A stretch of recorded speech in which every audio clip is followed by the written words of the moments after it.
Whoa, you're back. And we're back. Hopefully, you've gotten a little bit past the heartache and gut wrenching ending of A Court of Mist and Fury and have jumped foot first into the third installment of Sarah J. Maas's A Court of Thorn and Roses series, A Court of Wings and Ruin. We are Just Read It. I'm Em. I'm C. I'm Kay. And for me, this was the book I sped through my first read through of this series. So I am super excited for us to dive in. Today, we're going to be reviewing chapters 1 through 7. Let's get started. This first set of chapters is essentially Feyre back in the Spring Court. We get to start back in the Spring Court like we did in book 2, which I hate because we all just want to be back in the Night Court, hanging out with Rhysand and the Inner Circle. But no, we are back in the Spring Court, hanging out with Tam Tam and Lucian, who I have a love-hate relationship with. We get some additional characters coming to the Spring Court, which is going to shake things up a little bit.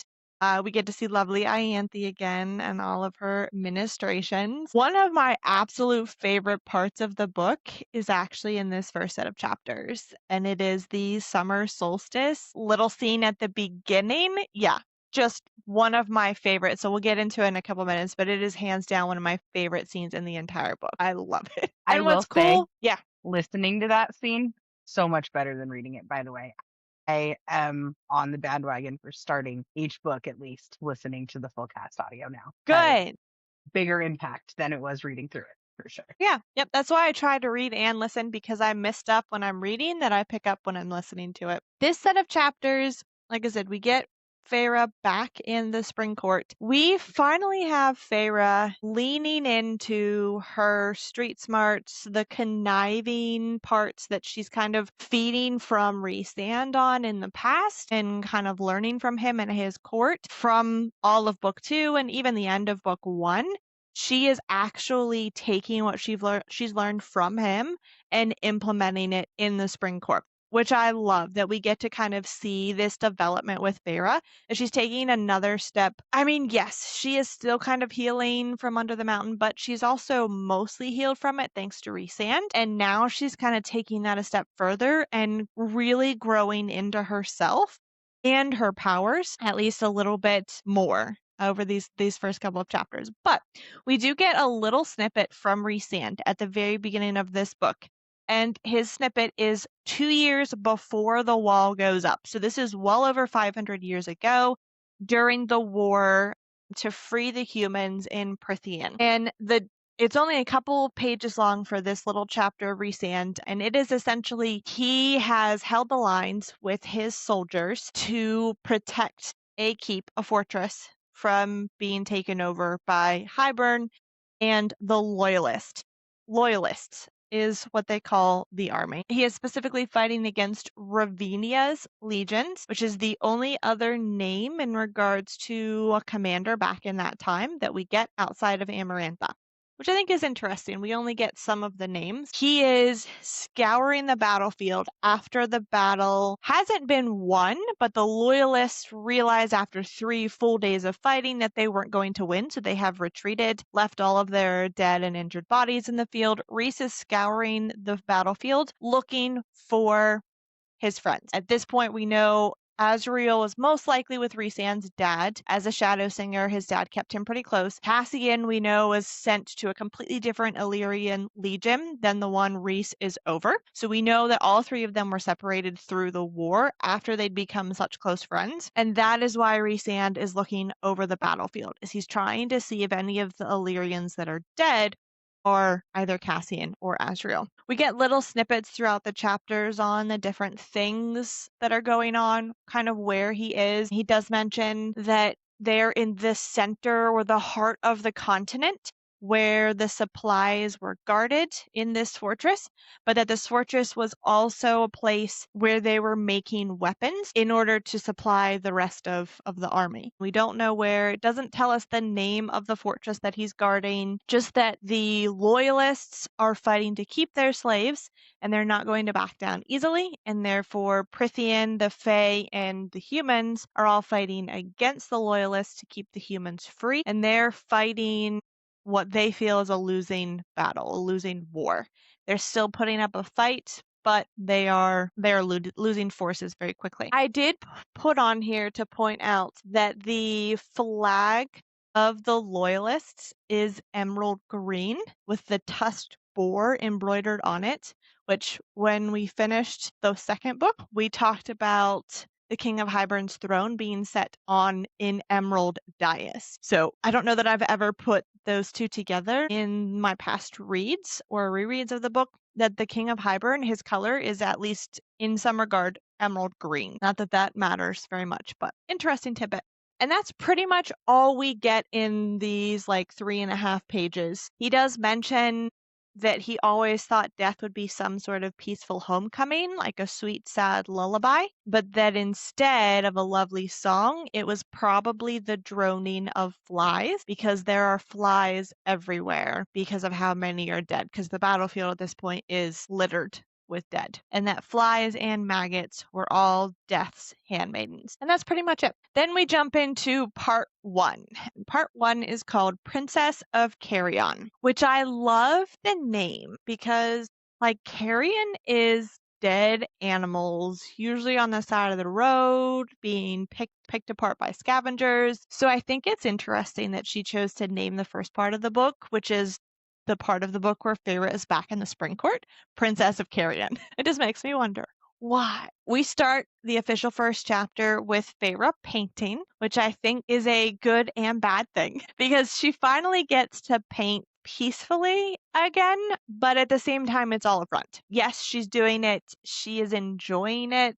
I imagine she's enjoying it because she's wanted to do it. And she got to a point at the end of book 2 that she wanted to start doing it again, but she is now doing it in the Spring Court instead. And like I said, it is a front. She is carefully crafting pictures that she is painting to show not only kind of herself and the healing journey she supposedly have gone through or is going through, but as she's doing this, she has also been carefully crafting the picture that she presents to everybody around her in the Spring Court, which is something we're going to talk about as we go through the set of chapters. Is what she's doing, kind of what her overlying goals are as she's in the Spring Court, but also the picture she is painting and trying to get everybody to believe her. And we'll talk about who does and doesn't believe her because it cracks me up. Some of it cracks me up. It has been a couple of weeks since she came to the Spring Court. We don't get an exact number, but it has been past weeks, few weeks, couple weeks. It just depends on which sentence, but it has been a few weeks. And I love the way she describes the painting that she's working on. So she is essentially doing what she's calling an idle study of the rose garden beyond the windows. And I love that she says, if I'd painted the glimpse into the court the way my gut had urged me, it would have been flesh shredding thorns, flowers that choked off the sunlight for any plant smaller than them, and rolling hills stained red.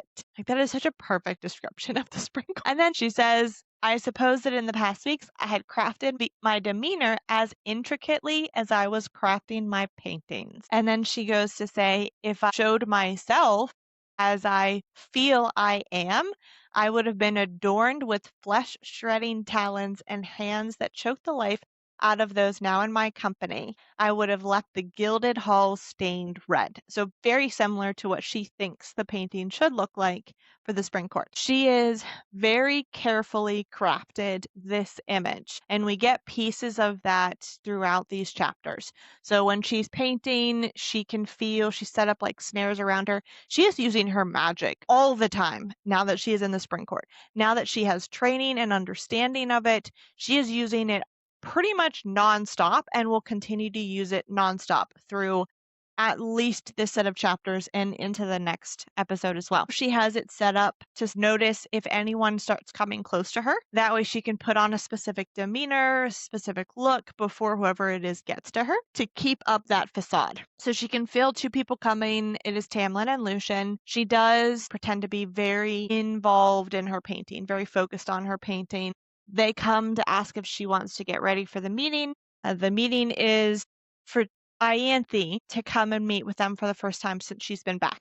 So Ianthe has not come to the estate at all. She has stayed at her temple for these first few weeks back. And it is now that she's coming to the manor to apologize to Feyre for selling out her sisters. We do find out that she and Rhysand have talked a little bit through the bond, but not a whole lot. And she does tell us why she is trying to limit it. She says Rhysand gives her swift reports through the mating bond. Everybody is healing, but they're safe. They're not healed yet, but they are healing. I do think it's funny. She says that this painting is some of her best work, even if its soullessness was only apparent to me. And we get that.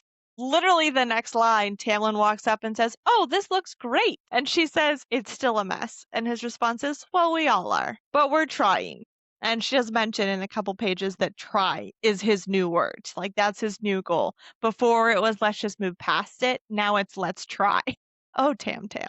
She is staying in a different bedroom than the last time she was in the spring court. She mentions going to that initial bedroom at one point after she first got there and finding that it was unlivable. Not only has everything been shredded apart, torn apart, smashed, there are vines that have grown over it, almost as if it hadn't been lived in for hundreds of years and not just months. The bedroom was now a tomb. So now she conveniently sleeps in the room across the hall from Lucian, which we talked about in the very first book, that her bedroom was in the opposite side of the house from Lucian. Like they were in completely different wings of the mansion. Now they're right across the hall from each other, which plays perfectly into some of the schemes. So Feyre goes with Lucian and Tamlin. She's going to go change before they meet with Ianthe. I do think it's funny that Lucian takes a moment to try and prepare her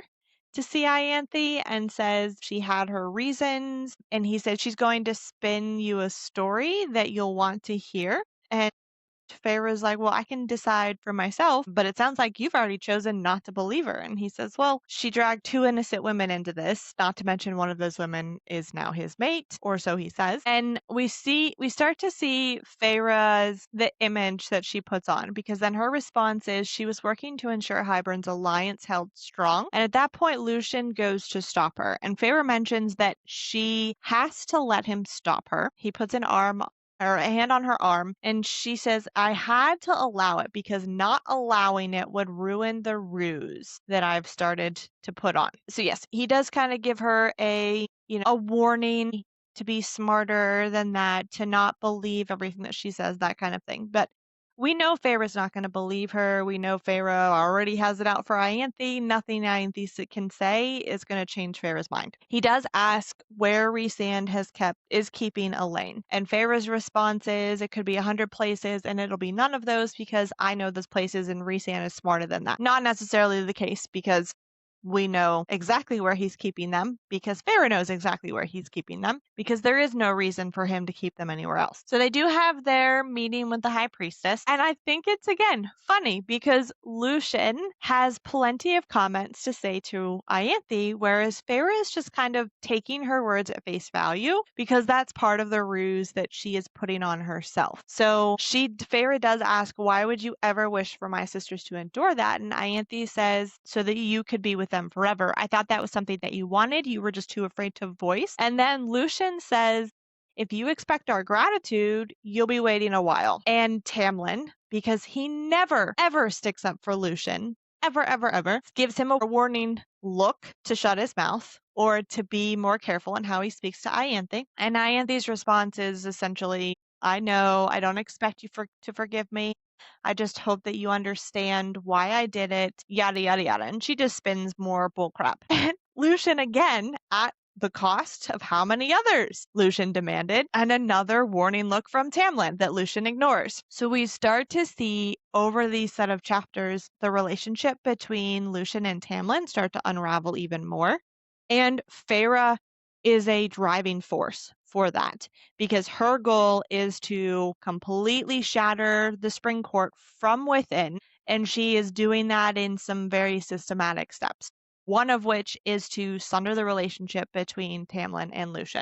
They start to discuss their bargain, the bargain that Tamlin made with the King of Hybern. that there is only so much they can do against the king or to stop the king because they've agreed to certain things. So they've agreed to let the king, as their ally, come into the spring court, use the spring court as a way to launch an attack on the wall, and then to use his resources in the spring court and branch out from there. And Tamlin said those darn words again. Even though there are allies, we have to present a solid front, which is exactly what he kept saying in book 2. A solid front. We have to be a solid front. No one can speak outside of me. You always have to agree with me, yada, yada, yada. Again, he is tried to change. He is trying to change and not put so much on Feyre in regards to not letting her do anything, but he is still set in his ways. And we see that clearly throughout this set of chapters. And Feyre even mentions that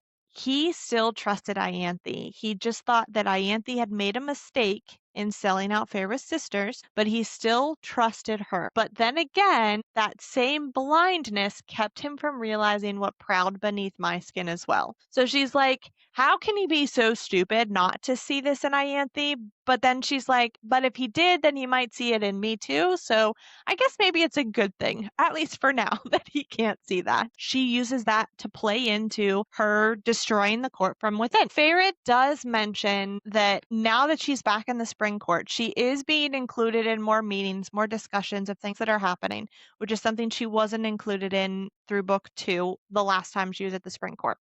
But she does mention that they didn't seem to mind that the king had the cauldron, what he planned to do with it. All they had cared about was getting her back, and they didn't care what they needed to do or to give up to get her back. So we find out that Jurian, who has been resurrected, we found that out at the end of book 2, is going to be visiting the spring court, and he's going to come along with 2 commanders of Hybern, and they are the prince and princess of Hybern, and that they're coming to survey the different holes in the wall because apparently the cauldron had been drained in turning her sisters into fae. So it needs time to gather its strength again. So while it's gathering its strength, they're going to come and assess the different holes to figure out which one they're going to try and break through first. Again, Feyre is able to send some information to Rhysand to let them know that Hybern is coming, to let him know that she is safe and well. And she mentions, this is the first time she mentions it. She says, I didn't remember the bond being so hard to hear. We're going to find out later on that one of the reasons it's hard to hear is because Rhysand is far away, farther away than the Night Court. He is doing some scouting along with the others in the Inner Circle and the Night Court itself because they are trying to prepare for a war with Hybern. They know it's coming. They couldn't nullify the cauldron, so they know war is inevitable at this point. So they are trying to start gaining more information and trying to figure out what's happening this time around. That's why it's so hard to hear him, because of how far away he is. But he does assure her again that everybody is fine on his side as well. So the prince and princess of Hybern come along with Jurian. They winnow directly to the estate. They are high fae in appearance, their skin the same ruddy hue and hair the identical inky black as the king, but their vacant, unfeeling faces that snagged the eye, a lack of emotion honed from millennia of cruelty. So they are commanders for Hybern, obviously very cruel, just like Amarantha was. Jurian introduces them as their highnesses, Prince Dagden and Princess Brenna, and they are the nephew and niece of the king. Twins. Feyre muses that they may be linked in power and mental bonds as well. We kind of figure out in a couple of scenes that that is the case, or at the very least, they are also Damati. And this is where Feyre starts to implement parts of her plan and start to sow discord amongst the spring court as they're all kind of greeting each other. The princess says that she and her brother will stay in the same bedroom, and Feyre is attempting to put on the picture of the lady of the house that Tamlin has wanted her to be since the beginning. And the princess looks her up and down. A harmless, lovely package is how Feyre describes herself and how she looks right now. And the princess's lip curls as she glances at her brother. And the prince kind of does the same thing, sneers back, and Tamlin lets out a snarl. And I love this.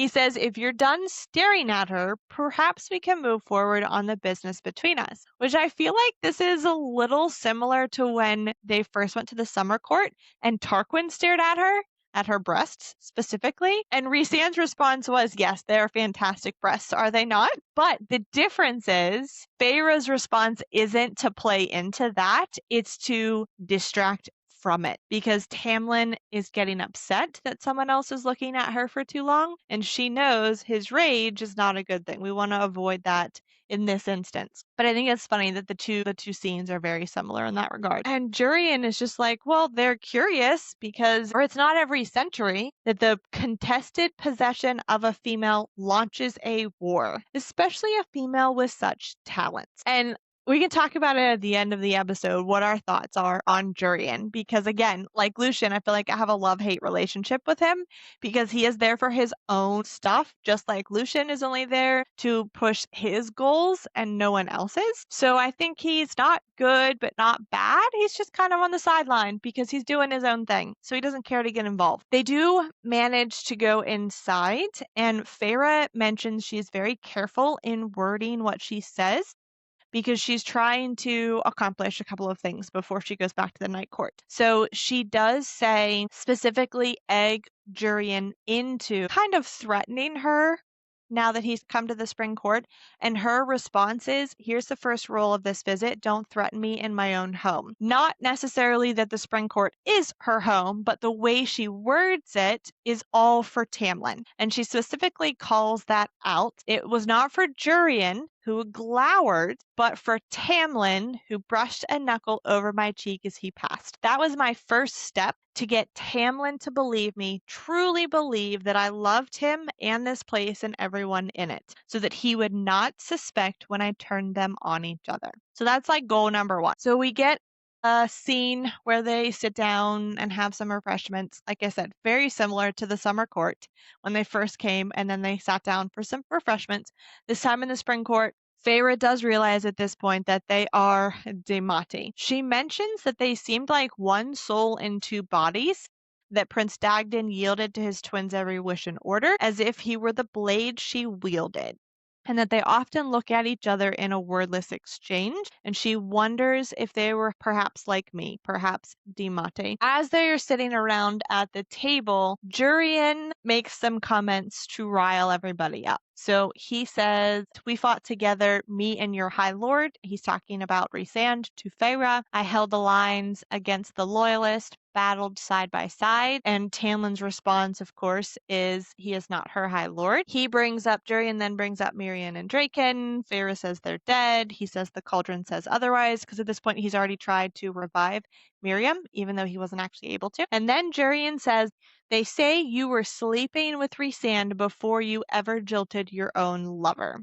So he's trying to rile them up. And it's at that moment that Feyre feels a tap against her mind and saw their plan, clear and plain. Rile us up, distract us while the two quiet royals slid into our minds. So she is shielded herself. She always has a shield up now because Rhys is like drilled it into her that she has to have a shield up at all times. Lucien and Tamlin, she doesn't know if they have mental shields. When she first slid into Lucien's mind in book 2, she does mention he has somewhat of a shield, but that it's not much, and it's easy for her to slip through. So we're assuming that Lucien and Tamlin have a shield, but probably not a great one. So she then becomes that shield for them. She puts a shield up around their minds to protect them from the princess and the prince. And she says, two oily tendrils spearing for Lucien's and Tamlin's minds as if they were indeed javelins thrown across the table. And that's when she strikes, to the point where Dagden and Brianna actually jolt back in their chairs as if she had landed a physical blow,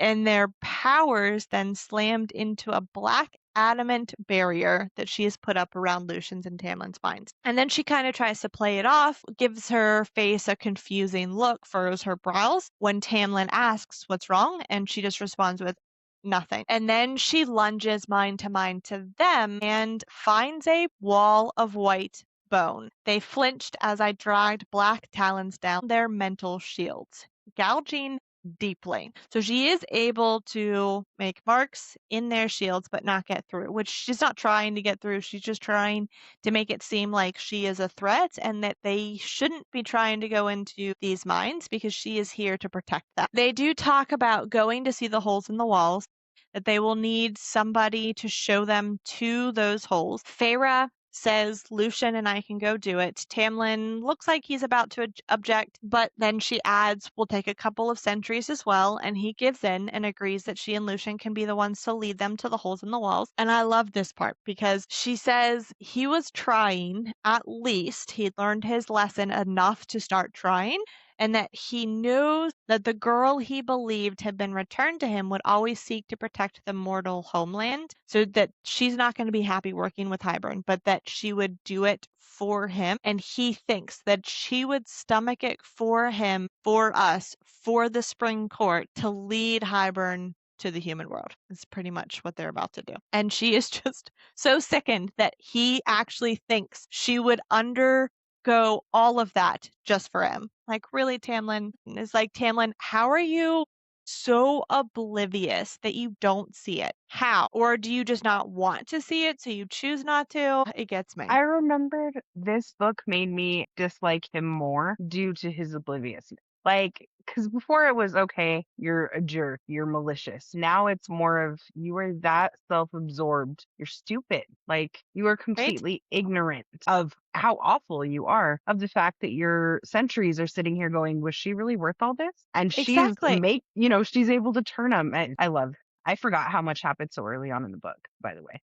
But I realized how much more I hate him. And then, like you said, at the end of this first one, we'll talk about Lucian and Jurian because I forgot what kind of put me back toward a median balance with both of them. But it was, yeah, in these first few chapters because Jurian is like the likable jerk. You know, he knows what's going on. He's catching everything Tamlin's missing. Jurian does bring up Lucian's metal eye, wondering what happened to his eye after Amarantha cut it out. Since Jurian was there, at least his eye and his consciousness was there all of under the mountain. And Lucian merely says, I have an old friend at the Dawn Court. She's skilled at tinkering. We'll actually meet her later on in this book, which I think is really cool.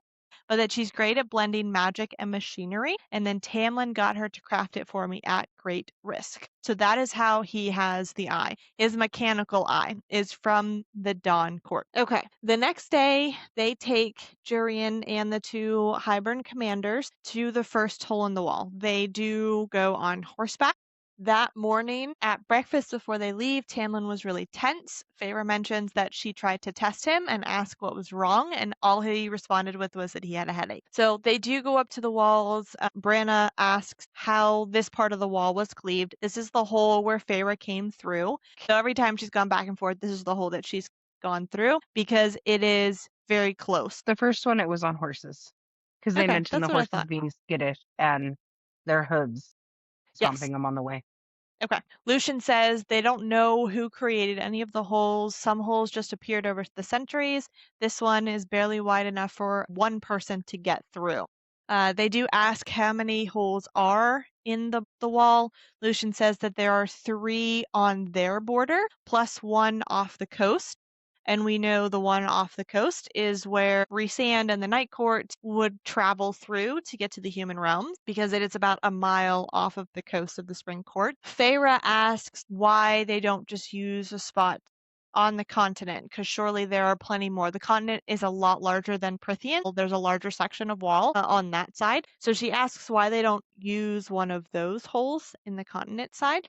And Dagden responds with their queens have an even weaker grasp on their people than you do, which we don't get a whole lot of information on the queens after everything that happened in book 2. And we don't get a whole lot of information in regards to the queen's realms on their side, on the continent. So I think it's interesting that we get this little nugget right here. So Feyre and Lucian step away to let them do whatever they need to do with the wall, which is essentially just examining it, trying to figure out if this is a good place to use the cauldron to break the wall apart. They do ask where the next one is because Feyre says, oh, well, as soon as you're done with this one, we'll just go to the next one. And Lucian's like, well, it's 2 days away, so we can't just go to the next one. And she then asks, can both of you winnow? So she's throwing in these little questions as nonchalantly as possible, so that she can get answers without anybody getting suspicious. So Branna does not respond, but Dagden does and says that he can, so we know she can't, but only a few miles if I bear others. So Lucian can winnow, Feyre can winnow, and Dagden can winnow. And I love that Lucian's next sentence to Feyre is, whatever you're planning, stop, because it'll land us in knee deep in crap. And she's like, I'm not planning anything. So this is the first time he's actually come out and said something as he starts to see and piece things together. She does ask what he can see with his metal eye, and he doesn't respond. Feyre asks if he had been alive in the war, if he would have fought on Hybern's side or on the human side. And Lucian says he would have fought on the human-Fae alliance side.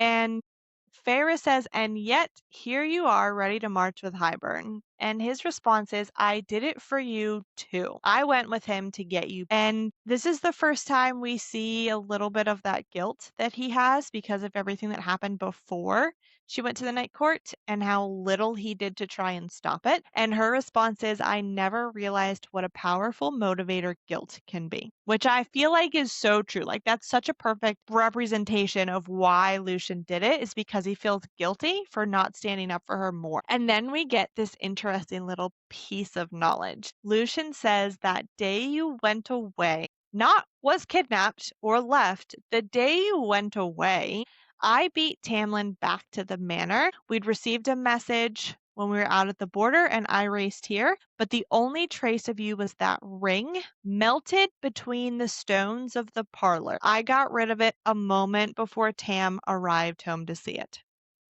Why? Like, we put so much hate on Tamlin for his misguided decisions, but at the same time, everybody around him plays into it. So like how would things have gone if Tamlin had actually seen the ring and known that she wasn't kidnapped but that she left? How would things have gone differently if he known that?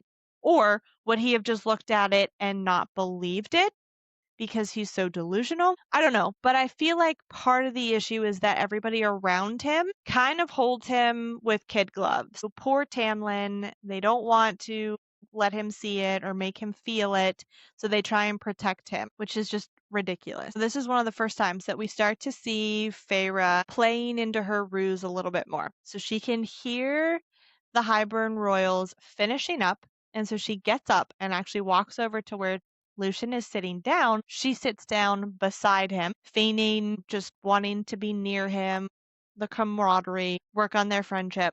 And so she sits down pretty close to him, kind of knocks her knee up against his just to make it seem friendly. But when the Hybern royals and Jurian come back, they end up with their hips, knees, legs pretty close together, shoulders pretty close together, and are staring at each other so that they're actually almost nose to nose. So it leads the Hybern royals to believe something else is going on. And this is the first time that we start to see that. Lucian, as they're sitting there, does mention that going to Hybern was a trap. What I thought we were to do there, it turned out not that way. Feyre says, Jurian is just trying to bait you. He's looking for weaknesses between us. Don't let him bait you. And Lucian's response is, well, I know. And then the royals come out and Jurian sees them and says, careful, Lucian. You see what happens to males who touch the High Lord's belongings. And Lucian's immediate response is to snarl back at him. And Feyre just looks at him like, exactly. That's exactly what I just told you not to do. But we do find out that that morning at breakfast is when Ianthe decided to grace them with her present, because that's how she sees it, that she had come down the steps and stopped in the middle of the sunbeams in the dining room to make it just seem like she is more powerful, better, whatever, because it's Ianthe. And I love how Jurian and the royals react to her, because Feyre says she mostly cooed over Jurian, who had only scowled at her like some insect buzzing in his ear, and that the royals had listened to her fawn over them with enough boredom that I started to wonder if the two of them perhaps preferred no one's company but each other's, which is pretty much the case. But they don't give a crap about Ianthe. Not one bit. She's just there. As Lucian and Feyre are walking away from the hole and the wall, she does ask what happened between Ianthe and Lucian. Their relationship is different from how it was the last time she was in the Spring Court. So she can tell something has happened or something happened to change it. So she asks Lucian what it was. He says it's not worth repeating. So she starts to ask if Ianthe and Tamlin are the ones who perform the Great Rite at Calanmai. Lucian says no. Tamlin flat out refused to participate. I replaced him in the rite, and it was with Ianthe. So he took Ianthe into the cave to perform the Great Rite because she insisted, and things were so bad that Lucian felt he had to do that for the court, which I think is a load of crap that he had to do it for the court because he didn't. He's choosing to do that for the court that he still thinks isn't as bad as it actually is. Feyre does wonder how she had forgotten when Calamai happened, and she realizes that it is because she was in the cabin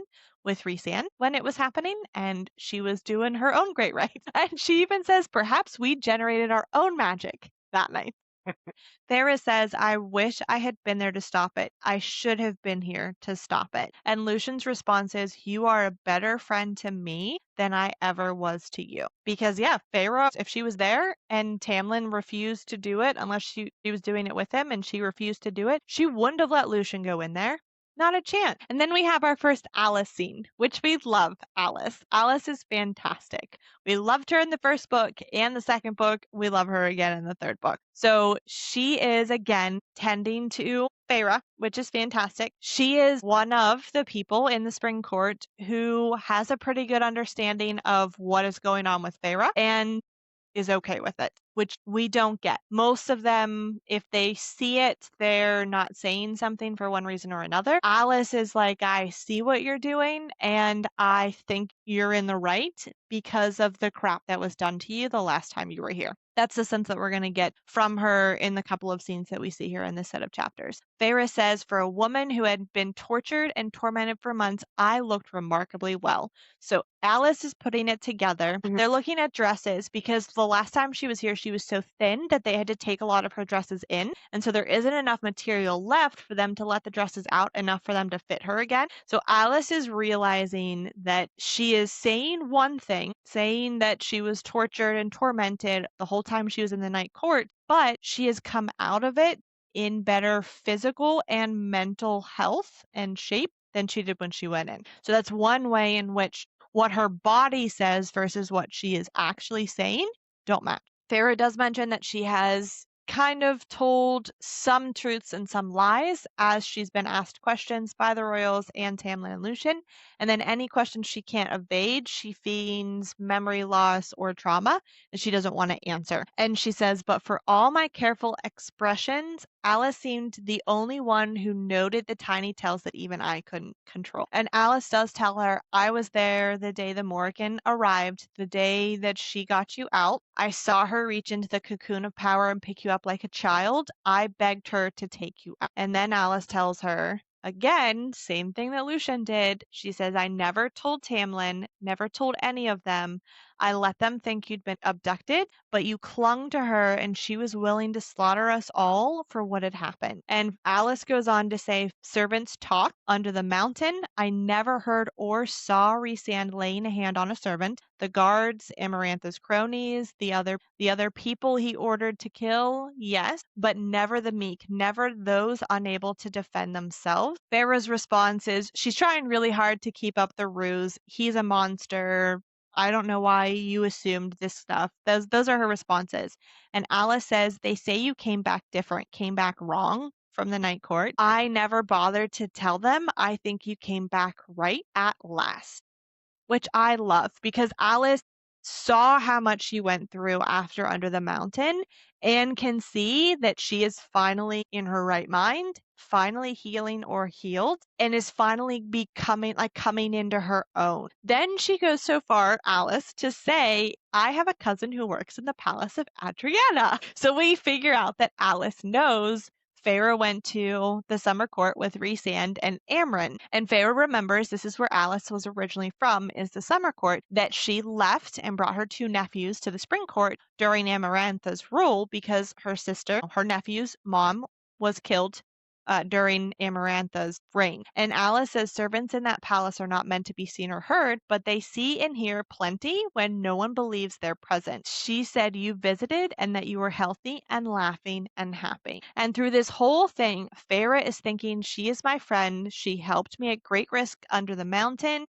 She had stood by me for months, but if she jeopardized everything, and then she kind of stops herself from thinking it, but essentially she is thinking, if she jeopardizes this, I will have to kill her, and she will do it to be able to continue doing what she needs to do in the spring court. Feyre's response is, it was all a lie. He made me act that way. Alice's response is a knowing, if you say so. And then she pulls a creamy white dress out that it wasn't bride-like, but rather pure, clean, the kind of gown I'd have resented when I returned from under the mountain, desperate to avoid any comparison to my ruined soul. But now I held Alice's stare and wondered which of my plans she'd deciphered, because she's pulled out a dress that plays perfectly into the ruse that Feyre is trying to put on. And Alice says, I will say this only once. Whatever you plan to do, I beg you leave my boys out of it. Take whatever retribution you desire, but please spare them. And Feyre starts to say, I would never, because she wouldn't. They're innocent. She wouldn't hurt them for her retribution. So instead, she says, all I want to do is settle back into life and to heal. And what she doesn't say is that she wants to heal the land of the corruption and darkness spreading across it, as in Hybern. And Alice seemed to understand this. So they do decide that she's going to wear this white gown to the solstice. And this is the part that I love. This is one of my favorite parts in this book. So they are going to celebrate the summer solstice. They're going to have a party to celebrate the Hybern royals being there, but they're also going to celebrate solstice at this point too.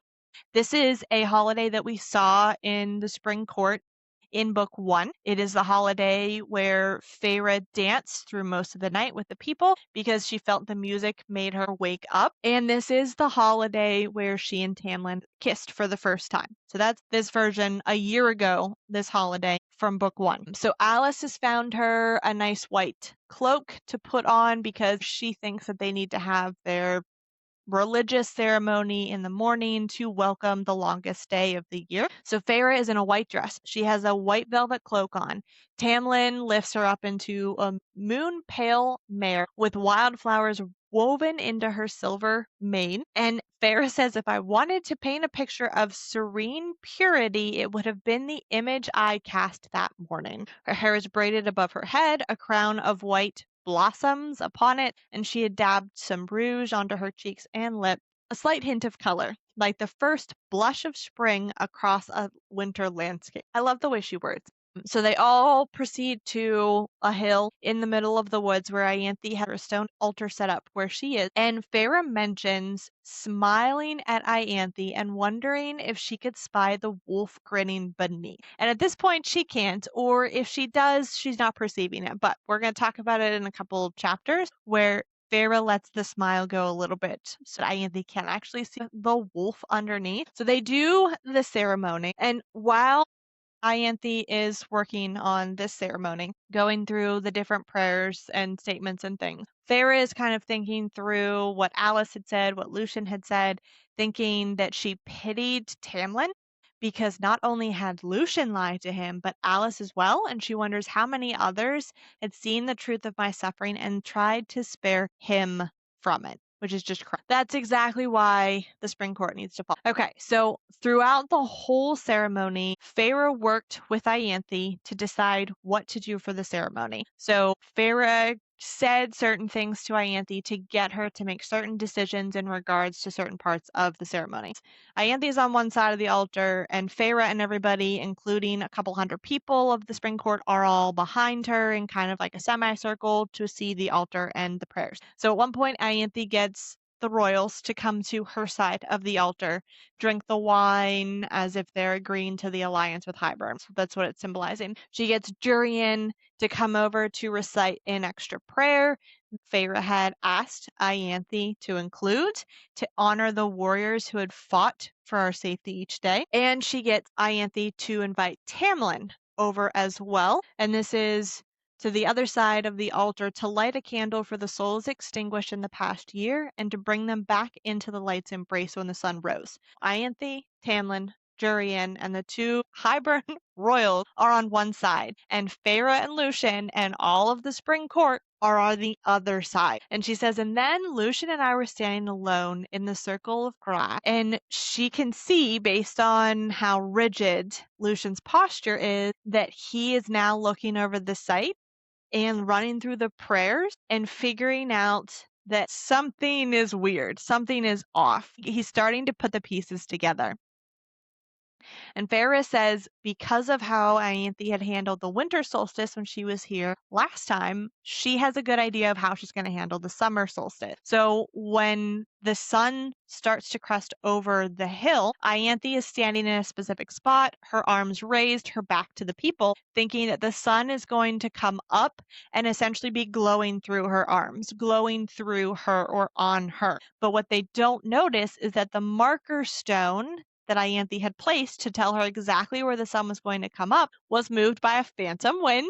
We love that phrasing in all of her book, that it had been moved by a phantom wind so that the sun did not come up over Ianthe. It actually comes up and is shining directly on Feyre and Lucian standing on the opposite side of the altar. So people in the crowd start murmuring, cry out.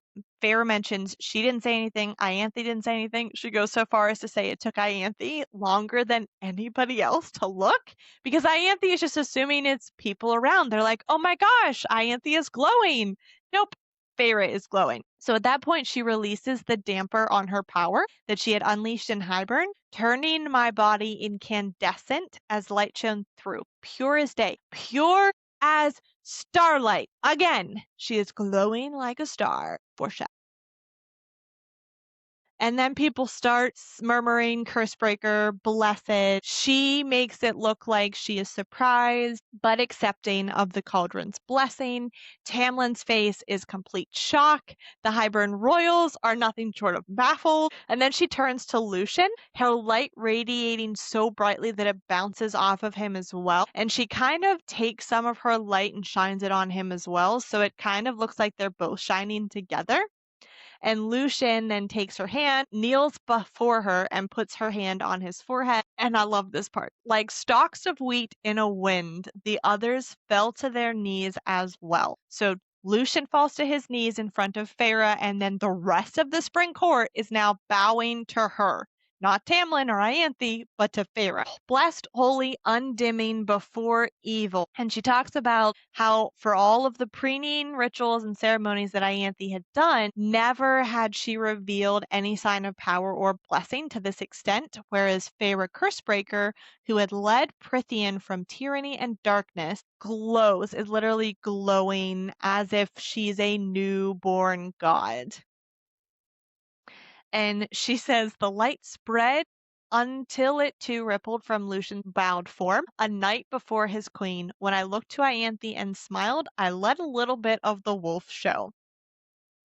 And I love it. I just love that whole scene. That whole scene, I found myself thinking between Alice and Feyre, I was thinking Aelin, Lysandra. And then during the part with Lucian, I was thinking Aelin and Aedion, where he was so frustrated with all her plans, but, well, can't beat him, gotta join him. So I'm stuck doing Right? it. Where Lysandra is like, cool, you do you. I see what you're doing. I'm for it. Just tell me how you want me to help. And the entire time reading that scene, I was seeing that, but I didn't see it the first time. So then this time reading it through, I'm like, oh, the parallels. I just love it. Right? So, and that's part of where my mindset starts changing with Lucian. Cause I'm like, okay, well, Adian in the end, I came around to, so maybe. Like, I feel like now after reading Throne of Glass, my mind's changing more than it did the first read through too. So I blame you again, see. Of course. I'm okay with this. Blame me all you want. But yeah, that was all I could think of that whole way through. I was just like remembering those moments in Kingdom of Ashen leading up to it. Just Right? how she I plans love and how it. she moves and yeah. Yes, and that's exactly what we're seeing from Feyre through these chapters. And what I love about it is with Aelin, she had so many things she was working on at the same time, but then we had one big reveal of all of them at the end. Whereas with Feyre, you see the reveals as she goes through. Like, okay, I was trying to get Tamlin to believe me. She tells us exactly when she realizes that he does. I was trying to put a wedge between Tamlin and Lucian, and she can see when that finally happened. I was trying to break the spring court and get them to not believe in Tamlin, and she can pinpoint pretty much exactly when that happens as well. So I love that we get to see those little reveals instead of just a grand reveal at the end like we did with Aelin. But they're still very similar, very similar. So then the rest of the festivities for the summer solstice go on. Lots of food, breakfast, lunch, dinner, lots of dancing, that kind of stuff. And Through the whole dancing. thing, right? The whole thing, Ianthe is trying to explain what had happened, that the cauldron had blessed her chosen friend. So she's trying to play it up and get some of her power back. That Tamlin was still a little wary in regards to it, because if this had happened like right after Under the Mountain, the last time she was in the Spring Court, Feyre would not be okay with what just happened. Like, not even a little bit would she be okay with it. Because as she's going through the day, people are coming up to her, trying to talk to her, thanking her for everything that she's done. And they did that to an extent right after Under the Mountain. And Feyre struggled with it so much. So Tamlin at least realizes that she is different now and she is able to handle this better than she would have back then.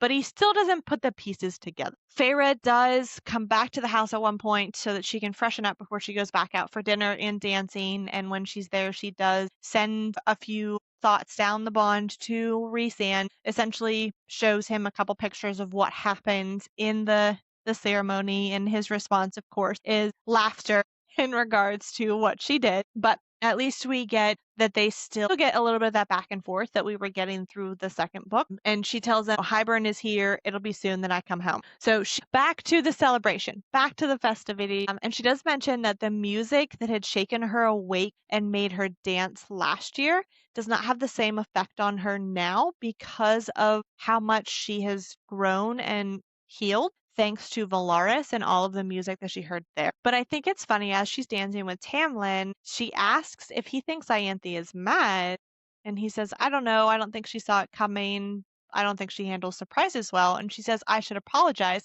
And he says, why? What for? Perhaps it was a blessing. Magic still surprises me. If she's angry, it's her problem.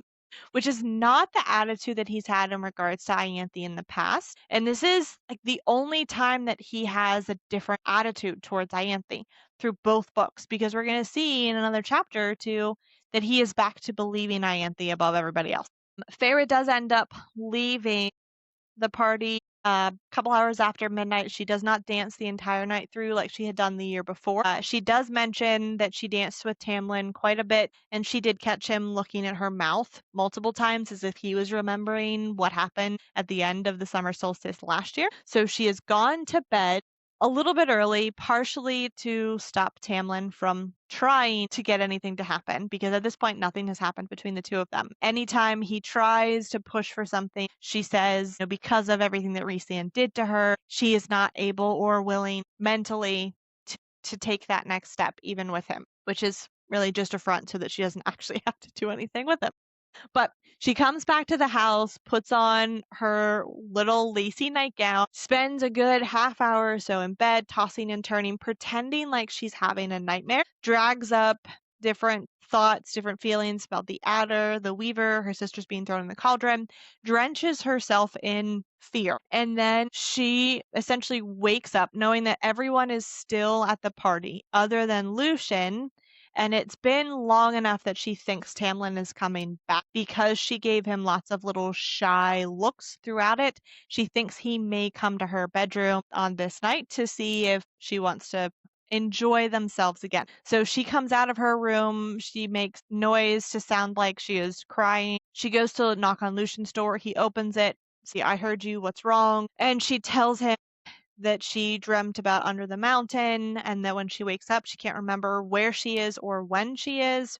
And the whole time she continues thinking about those things that have scared her in the past so that her scent is drenched in fear. So Lucian does attempt to console her and hug her. And I think it's funny because she has to use seawater from Tarquin's own gift to slip from her eyes down her cheeks because she can't make herself cry. She is just putting on a front to try and make Lucian believe this. So he hugs her and is murmuring, I'm sorry, as he's stroking her. She has put up snares again throughout the house to know when Tamlin is getting close, and she's put a bubble around them so Lucian can't hear Tamlin coming. And just before Tamlin gets there, Feyre looks up at Lucian so that when Tamlin catches them, they're holding each other, looking at each other very close. She is panting because of the nightmare. So she's doing a great job putting on this little act because Tamlin comes around and immediately thinks that they're either just starting something or they've just finished something because she is disheveled.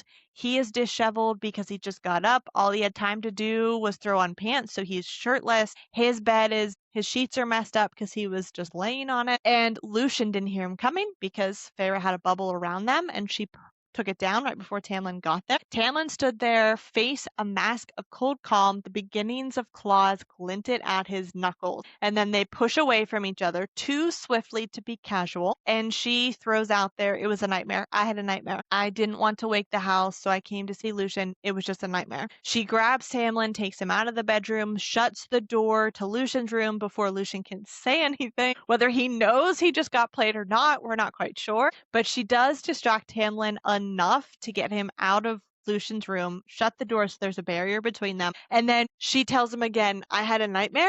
She goes into her room and then closes her door in Tamlin's face. I laughed out loud when I read through that part. Like, close it in his face. And then she stays there and listens to Tamlin for a couple of minutes. Tamlin's kind of gauging the distance between her door and Lucian. And then finally he walks away, deciding not to kill Lucian. And this is one of the moments where she's really starting to drive that wedge in between Lucian and Tamlin. And that she had done a really good job of putting on this act, feigning the nightmare, the evidence, so that it looked like she was having a nightmare to Lucian, but it looked like something completely different to Tamlin. And I love that she says, a nightmare, I told Tamlin. I was the nightmare, preying on what Tamlin had feared from my very first days here, which is the truth, because Tamlin warned Lucian multiple times, even when Feyre just got there as a human. And then he did it again when Feyre was there after Under the Mountain. Now he's going to do it again. So the next morning, there is a set of keys to the estate that go missing. We don't know anything else about it until a couple chapters later. But I think it's funny because she says, after last night's incident, Tamlin didn't seem to care about the keys. The Highburn royals were all sullen because they hadn't gone to see the second hole in the wall because of the solstice. Jurian, for once, was too tired to do anything because he had been up late celebrating. Tamlin and Lucian had spoken before the meal, and Lucian has made it a point not to even look in Feyre's direction because of whatever Tamlin said. And that Ianthe is carefully avoiding Feyre. So I love it how they're all just like not talking to each other. But then Ianthe comes in and says, I'm sorry to interrupt your meal, but there's a matter we need to discuss, High Lord. And she's directing it at Tamlin. He asks her, what is it? And then she pauses, looks at the royals, and is like, well, we'll wait. I'll wait and tell you when you're alone. So this is what Feyre has been waiting for. She's kind of been baiting Ianthe, one with the solstice and then a couple other little things to undermine her.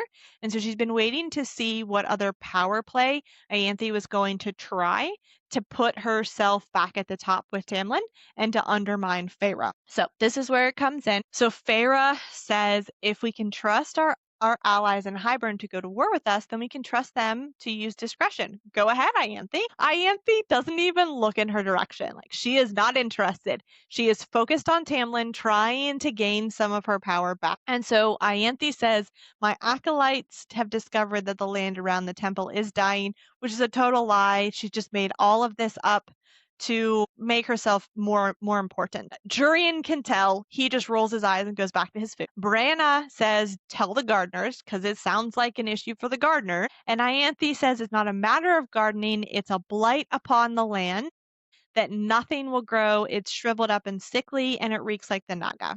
So we saw the Naga in the first book. We know that they kind of take the life out of things. Ianthe goes on to say there are other spots in the woods that have it as well. And then Feyre says, Ianthe, perhaps it is a case for the gardeners. And then she at last looks at her. Finally, Ianthe looks at Feyre.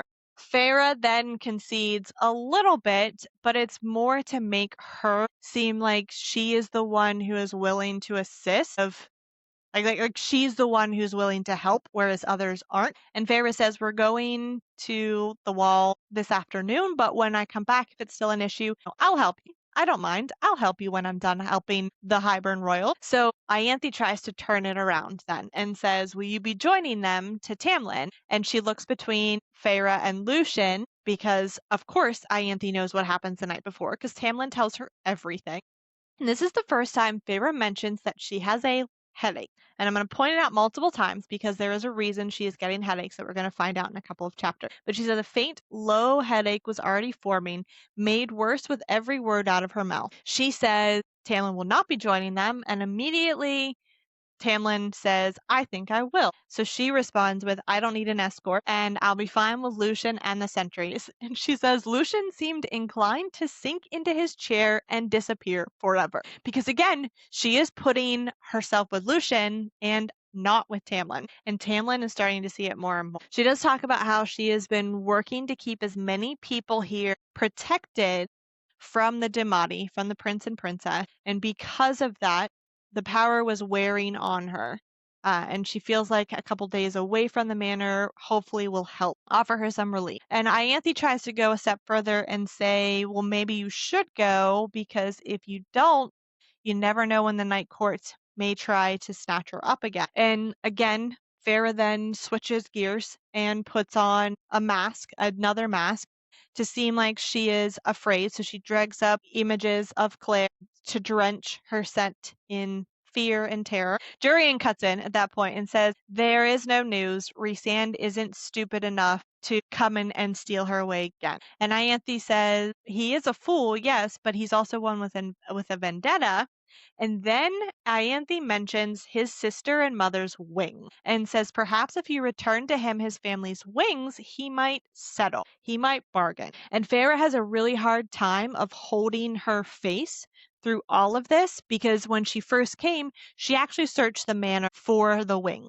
Every part of the manor she could get into, she searched it. At this point, Tamlin does say that he actually burned their wings long ago. And she thinks she can see something like remorse and shame in his words. Then Feyre says, I'll be fine out there. Let's not start down this road again because she doesn't want sentries. She doesn't want to be watched all the time. So Tamlin fixes Lucien with a very hard stare, his claws sliding free, embedding in the scar-flecked wood in his chair's arms, and says, be careful. And none of us pretended it was anything but a threat. So they do go to the next hole in the wall. They don't ride this time. They actually winnow walk, because enough of them can winnow. Dagden takes Branna and Jurian with him. Feyre and Lucien each take a sentry with them as they winnow. They get to the hole just as it's getting dark, so they do decide to camp right there.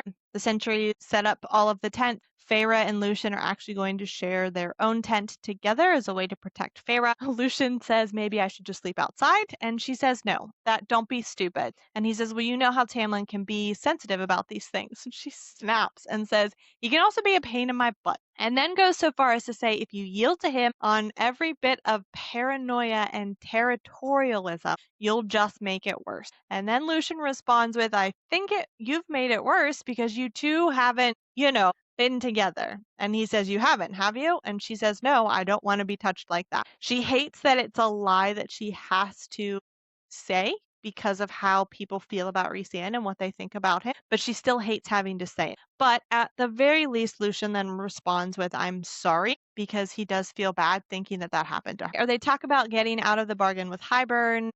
Lucien says, no, we're not going to be able to because that king crafted his bargain too cleverly, that magic bound them, and magic will strike Tamlin down if he does not allow Hybern into these lands. They talk a little bit more about magic when it comes to a bargain, that there is a balance, and if someone tries to break the bargain, then either their life is forfeit or the life of somebody that they love.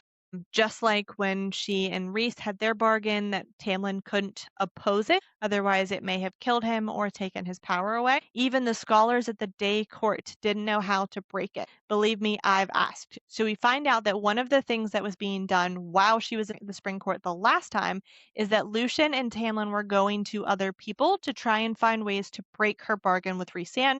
One of those people was the day court, which Reese also told her that the day court had a ton of libraries with lots of information. So it could be from them. The libraries that they're trying to search as well. We don't know. And then Feyre asks, why didn't you tell me? Because knowing that she may have felt a little bit better about them being gone so often and not taking her with them if she had known. And he says, well, we didn't want to give you false hope, and we didn't dare let Rhysand get wind of what we were doing in case he found a way to stop it. And then Feyre says, so Ianthe pushed Tamlin to Hybern instead. Lucian says, well, he was frantic. The scholars of the day court were working too slowly.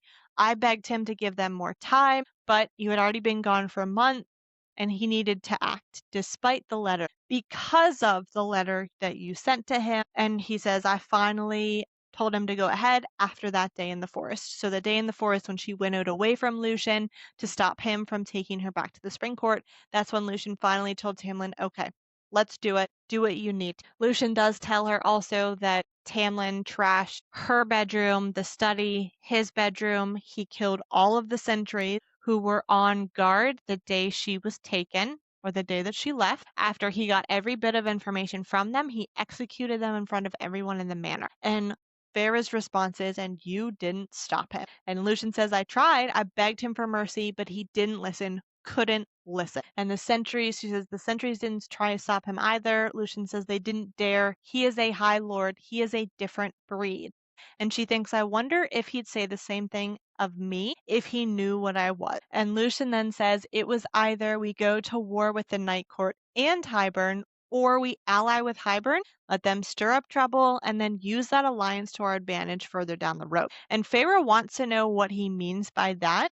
But it's at that moment that Lucian realizes what he'd said, and as the courtier, as the emissary, he then backtracks a little bit and just says, we have enemies in every court. Having Hybern as an alliance will make them think twice, which is a trained, clever lie. Jurian comes into their tent the next morning, finds them essentially cuddling because she has rolled into him on his side of the tent for warmth because it is still spring, which is a little bit cooler in the evenings. And at night, Feyre goes to a stream nearby to wash, bathe a little bit, and Branna is there and says, I'd pick Baron's son too. And she goes so far as to say the Autumn Court males have fire in their blood, and they use it when you're sleeping with them. So it's enjoyable is how Branna puts it. And Feyre says, I suppose you know from experience. Branna essentially says, yeah, why do you think I had so much fun during the war? The reason Jurian has woken them up is because on the other side of the wall, about to come through the hole, are 3 humans, 3 children of the blessed. They look at the Fae and only see their beauty. They don't fear them because of the stories that they've heard. Feyre goes into their mind and plants in their minds some of the horrible things that she has seen in the Spring Court and in Prythian. Tries to get them to fear coming over so that they choose not to come over and instead retreat. And I love that they say, we have come to live in peace. And Feyre's response is, there is no such thing here. There is only death for your kind. Eventually, she does get them to flee because of the fear she's put into their head. And she stops the royals from pursuing them. She says, if you pursue them, then you and I will have a problem. And to emphasize that, she drags a mental talon down their shields, and the princess snarls back at her. So they think the royals have let them go, but we find out the next page that that's not the case. She does mention that spearing her power through the wall had left her with a lingering pounding headache all day, more than a bit dizzy. So we're starting to see her, as she's using her powers, get a headache afterward. There's a little interaction that Feyre has with Jurian. This is where we start to see Jurian motives coming out a little bit more.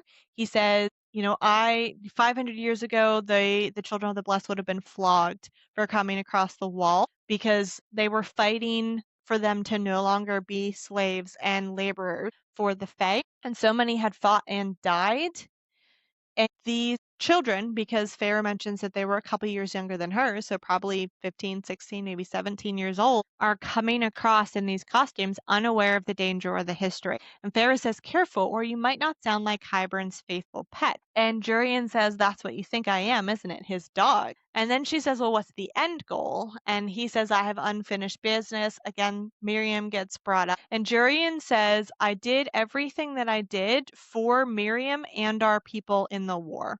So everything that he did with Clithia, sleeping with her, torturing her, all of that. He says, I did it for Miriam and her people. And Pharaoh's response is, well, I heard that she left you because you were so focused on Clithia and you lost sight of the real conflict. And he says, well, Miriam told me to go ahead and sleep with her, do whatever I had to get information. And Pharaoh's response is, so you're doing all of this just to get Miriam back? And he says, no, I'm doing all of this to get her and that winged prick to leave their nest. And Farah says, so you have a second chance at life, and your response is revenge. And Jurian turns to her and says, isn't that what you're doing? So he can see a lot better than Tamlin can. And she says, well, against Rhysand, she tries to put her mask on, put on the act again, and says, against Rhysand, I would one day like that. And Jurian then reminds her, that's what they all say when they pretend he's a sadistic murderer. But you forget I knew him during the war. You forget he risked his legion to save Miriam.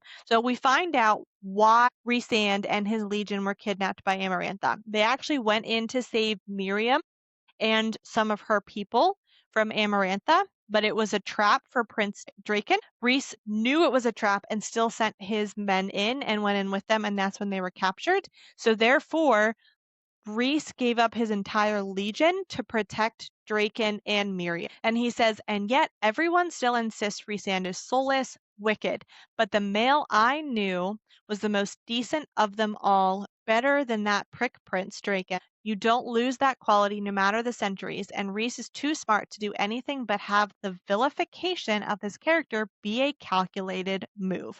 So Jurian knows, despite what everybody thinks about him, kind of losing his mind while in Amarantha's ring, he is clever enough to have put all the pieces together because he knew them before or in the war. And then he goes so far as to say, and yet here you are, his mate, the most powerful High Lord in the world, has lost his mate and has not yet come to claim her, even when she is defenseless in the wood. And then he chuckles and says, perhaps that's because Rhysand has not lost you at all, but rather unleashed you upon us, which I just love. I love that somebody has seen it. And what cracks me up is that he's not doing anything about it. He sees every part of it, everything that he's doing, and he's just like, it's not going to hinder my relationship with Hybern. It's not going to change Hybern's plan. You're all going to die anyway, so why does it matter? So he's going to observe is all he will. So the next morning they wake up to the scent of blood. She and Lucian have the same thought. They both exit the tent with as many weapons as possible. She does mention that she had a heartbeat to realize that this was perhaps the first time he and I had worked in tandem, which I love because we're going to see them work in tandem in a couple of chapters. But she mentions that in hunting, it was never a joint effort, and under the mountain, they had always been looking after each other, but never a team or a unit. So the blood that they smell when they wake up is from the 3 children of the Blessed that the hunters crossed the wall at night, brought them back, put up a barrier so that they couldn't hear their screams, and then butchered them. Lucian and Farah have a little discussion after they find the bodies as far as what to do, because Farah says, well, should we burn them? And Lucian says, well, if we do, it sends the message that we're willing to clean up their message. And she says, why do this? Is this for sport? Is this to send a message that they're more powerful? What is the reasoning? And Lucian's response is, I think that they're not accustomed to being denied, and this is an immortal temper tantrum that they're throwing. That's the reason that they did it. So then Farah decides, then let's send them a different message. Okay, so we will find out in the next episode how Farah and Lucian retaliate in regards to the prince and princess killing the human. And that's a wrap on today's fantasy-filled episode. Thanks for joining us as we dive back into the world of ACOTAR and started the first couple of chapters in ACOWAR, A Court of Wings and Ruin. We're super excited to get into the third and final book in the original trilogy for ACOTAR. Lots of plots thickening throughout these first few chapters, and we get to see Feyre kind of coming into her own and giving everybody a run for their money, which I love. I love that we get to see her becoming more and more of herself and choosing who she wants to be as she continues to be immortal and learn all about her powers. Join us next time as we jump back into the last couple of chapters in the Spring Court for this book, and some very amusing banter is to come. So join us next time as we jump back into that. Otherwise, have a great day, and if you haven't, just read it, okay?